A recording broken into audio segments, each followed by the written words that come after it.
안녕하세요. 오늘은 당신은 예수께 뜨거운 적이 있었는가? 당신은 예수께 뜨거운 적이 있었는가? 라는 제목을 가지고 마가복음 14장 1절에서 11절까지 말씀을 함께 살펴보겠습니다.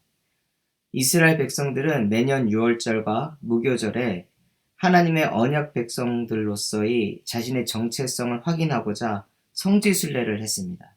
그러니까 예루살렘에 있는 성전에 그들이 와서 예배를 드리고 참여를 했는데, 이 명절이 되면 한국은 자신들이 있는 자리에서 고향으로 돌아가기 때문에 뿔뿔이 흩어지지만, 이스라엘 사람들은 예루살렘에 모였기 때문에 평소보다 예루살렘에는 더 많은 수의 사람들로 가득 찹니다.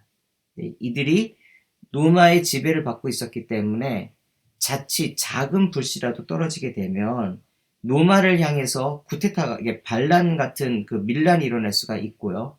오늘 대제사장들과 서기관들이 염려하는 것처럼 예수를 죽이고 싶은데 예수가 인기가 많았기 때문에 자칫 역풍이 불면은 자신들의 권력이 사라질 수 있었습니다. 그래서 이 6월절에는 본인들은 아무것도 하지 않겠다라는 거예요. 그러니까 죽이지 않겠다라는 것이 아니라 본인들이 책임질 일은 만들지 말자라고 결론을 내렸다라는 것이 1절과 2절의 말씀의 맥락입니다. 이렇게 대제사장들과 서기관들이 어떻게 하면 예수를 죽일까라고 회의를 하고 있는 그 시간에 예수님께서는 베다니 나병 환자 시몬의 집에 식사 초대를 받아서 식사를 하고 계셨습니다. 초대한 사람이 나병 환자라고 하는데, 그가 나병에 걸려 있다면 사람들과 식사를 함께 할 수가 없죠. 그는 과거에 나병을 앓았던 사람인데 예수님에게 고침을 받아서 아마도 그 고침에 대한 감사의 표시로 예수님과 제자들을 식사를 초대했다라고 보는 것이 맞습니다. 베다니는 예루살렘과 비교해 봤을 때의 반대의 편에 있는 도시입니다. 마을입니다. 예루살렘은 수도고 가장 화려한 성전이 있는 그러한 곳이라면, 베다니는 가난한 동네이고 예루살렘에서 걸어서 약 2시간 정도 떨어져 있는 위성 마을입니다. 예루살렘에는 다윗이 예루살렘을 정복한 이래로 장애를 가진 사람이 살 수 없는 도시였기 때문에 장애가 있다거나 전염병이 있다거나 피부병이 생겨 예루살렘에 살 수 없는 환자들이 예루살렘에선 떨어져 있는 근처 마을에 살았는데, 그것이 바로 베단이라는 것입니다. 베단의 이름의 뜻은 슬픔의 집입니다. 병자들도 많고 전염병이라든가 중병, 사람들에게 저주받았다라고 할 만한 그러한 상태에 있는 사람들이 살려고 모여든 곳이 바로 이 베단이라는 지역인 거죠. 예수님을 죽이기 위해 모인 예루살렘의 종교 지도자들은 아마도 그들이 모여서 식사를 하는 자리는 화려했겠죠. 동시에 베다니에서 예수님과 함께 식사를 나누고 있는, 그를 초대한 시몬과 그 주변에 있는 사람들이 나누는 식사는 정성스럽게 준비했다 하여도 그들이 먹는 그 집밥 수준이었을 것입니다. 근데 우리가 살펴볼 수 있는 것은 뭐냐면, 예수님은 화려한 식탁이 있는 자리를 찾는 것이 아니라 예수님을 사랑하고 고마워하는 사람들이 마련한 정성이 있는 곳에 머무셨다라는 것입니다.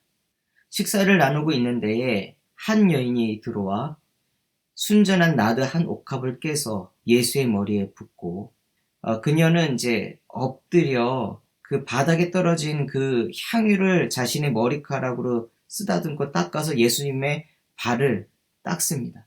눈물과 함께 그 발을 닦는 그 장면이 나오는데, 식사를 하던 사람들은 이 장면이 매우 충격적이었을 것입니다.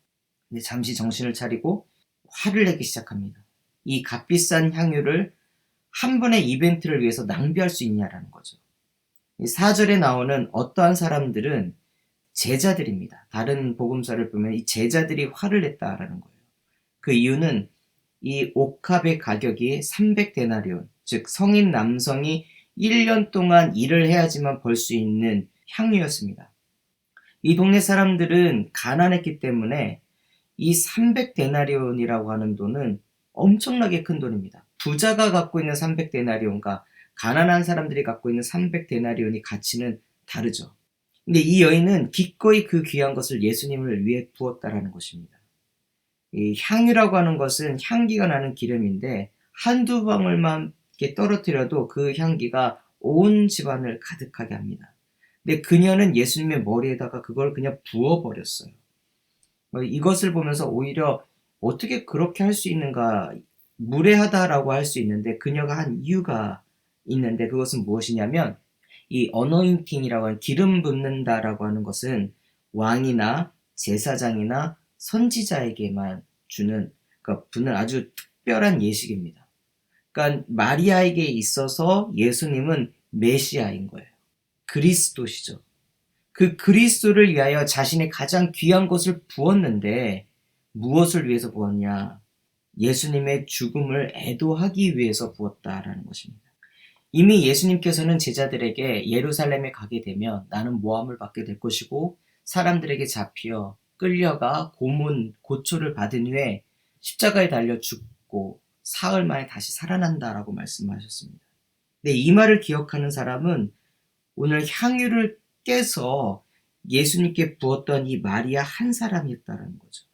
그녀에게 있어서 예수님의 죽음을 애도하는 것은 낭비가 아니라 가장 귀한 접대였습니다. 그러나 그 말을 기억하지 않는 사람들에게는 그것은 낭비였어요. 저는 이 본문을 보면서 이 제자들은 적어도 예수님을 그리스도, 메시아라고 생각하는데 정치적인 메시아라고 생각했습니다. 왕이 될 분이라고 생각을 했죠. 그 왕이 될 분을 위해서 300데나리온을 머리에다가 붓는다. 그걸 정말 왕이라고 생각했다면 낭비라고 생각하지 않고 귀하다라고 얘기를 했을 것입니다. 왕이 될 분이니까. 충분히 그럴 가치가 있고 그런 합당한 대우를 받을 만한 분이라고 했는데 생각했을 텐데 그들은 그 속마음에는 그런 대접을 할 준비가 되어 있지 않았다는 것을 보여주는 거예요. 자신들이 예루살렘에 예수님과 함께 가면 예수님이 왕이 되었을 때에 자신들이 한자리 할 생각들만 했죠. 즉 예수님을 수단으로 이용해서 자신들이 어떤 권력을 갖는데 욕심을 갖고 있었지 예수님을 그리스도로서 대접하고 높여드리는 거에는 전혀 관심이 없었습니다. 자신들이 이용하고 싶은 수단이었었던 거지 자신들이 섬기고자 하는 목적의 대상이 결코 되지 않았었다는 거예요. 예루살렘에 지금 대제사장들과 서기관들이 모여서 어떻게 하면 예수를 죽일까? 근데 야 죽이지 말자. 왜냐하면 밀란이 일어나면 우리가 피곤하잖아. 죽이고 싶지만 자신들의 이익을 위해서는 때로는 참는 것. 오늘 예수님을 위하여 이 향유 하나를 이제 부었을 때에 그 나드 향유에 대해서 아깝다, 낭비다. 자신들이 정말 그리스도, 예수, 그분을 왕으로 생각했다면 그걸 아깝다라고 한 것이 아니라 잘했다고 칭찬해줘야 되는데 예수님께 드릴 것이 없는 사람들이에요. 심지어 자기들 것이 아니라 다른 사람이 드리는 건데 그것을 막 정죄하고 판단을 합니다. 예수님께서는 이 8절 말씀에 이렇게 말씀해요. 그는 힘을 다하여 내 몸에 향유를 부어 내 장례를 미리 준비하였느니라. 예수님께서는 가난한 자들의 병을 고쳐주고 이렇게 베다니처럼 사회적으로 고립되어 있고 외로운 자들을 위로해 주시며 마지막까지 화려한 도시가 아닌 이스라엘에서 가장 가난한 사람들과 함께 식사를 나누고 계셨습니다. 그곳에서는 그 예수님께 고마워하는 사람들의 식사가 있었고 그 예수님께 자신의 모든 것을 다 드리고 경배하고 접대하고 싶었던 한 여인이 있었습니다. 예수님께서는 그 진실한 마음을 받아주셨습니다. 9절 말씀입니다. 내가 진실로 너에게 이르노니 온 천하에 어디서든지 복음이 전파되는 곳에는 이 여자가 행한 일도 말하여 그를 기억하리라 하시니라. 안도현 시인의 너에게 묻는다라는 시가 있습니다. 연탄재 함부로 발로 차지 마라. 너는 누구에게 한 번이라도 뜨거운 사람이었느냐.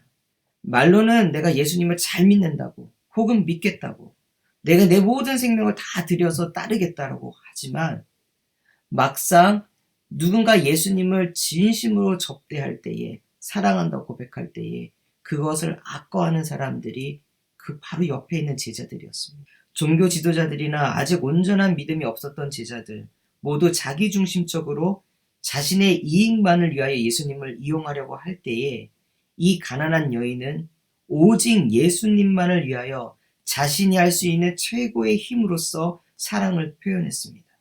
그리고 그 사랑이 가치 있고 기억하십니다. 오늘 말씀을 정리하며 예수님을 나의 이익을 위해 이용하려고 하는 수준의 신앙이 아니라 그분을 나의 삶의 목적, 그분께서 나에게 베푸신 사랑과 은혜에 대한 감사로 살아가는 주의 백성이 되었으면 좋겠습니다.